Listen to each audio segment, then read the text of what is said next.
I'm going to be using Phet.colorado.edu for my Web 2.0 tool. It's created by the University of Colorado in Boulder.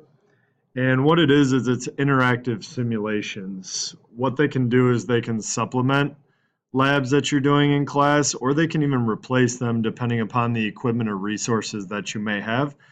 Sometimes it actually can show you a little bit more considering it's a simulation than what we can see in the real world. So that's a really positive thing too. So teachers mainly use it to have students do labs or even show demonstrations with it to the class.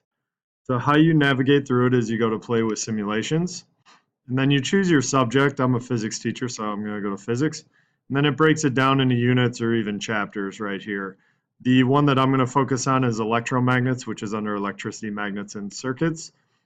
And then here are all the simulations that you have to choose from for this unit. So you can see there's quite a few, so you have to guide the students usually on which one you want to do. The benefits, again, are that it can duplicate any labs or even show you some other things that you can't do. But one of the downsides to it is they have JavaScripts and they also have HTML5. So depending upon the resources you have in your classroom, such as iPads or laptops, you need to be cautious that these are compatible with the equipment that you're using. So for instance, when my kids are using iPads, I cannot give them the JavaScript because it won't work on their iPads. So luckily, I have laptops in my classroom, and that makes it easy in terms of being able to use either the JavaScript or HTML5. So for this activity, I'm going to do the generator simulation. It should actually be the electromagnets, but the generator will have more options when I download it. So I already have it download. I'll just pull it up. And again, one of the benefits is that here's the electromagnet, but I can actually then apply it to real world items like a transformer or a generator, which really connects it to things outside of the classroom as well.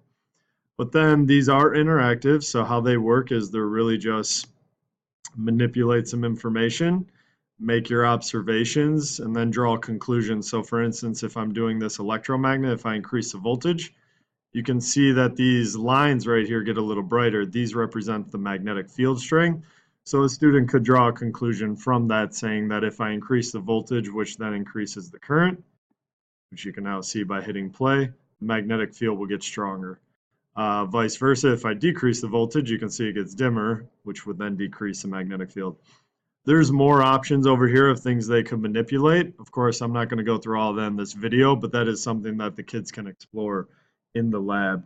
So it's a really nice way for the students, if you don't have the equipment or even if you want to do it at home, to try to find relationships on their own.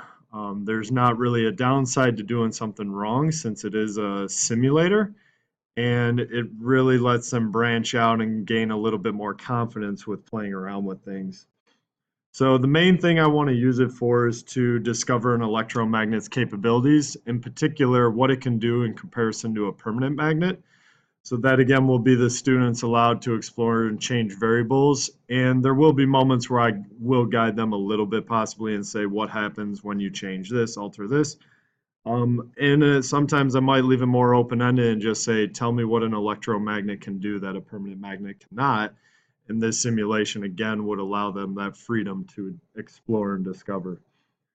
So what I want to do with this project is I want them to use this as a resource and have it even aid their presentation that they're doing. So they can use this as a resource to discover the advantages and maybe even some cons to an electromagnet. But what they could even do with this is they could use Screencast-O-Matic, which is another Web 2.0 tool, or that I'm not going to go through explaining on here. I'm actually using it right now, of course.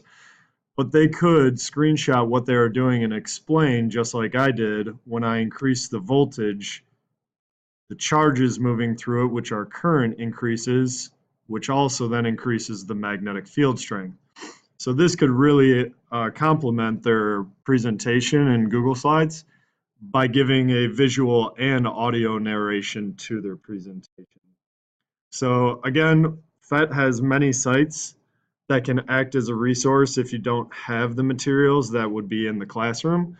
And it just lets the freedom for students to explore and then come up with their conclusion at the end.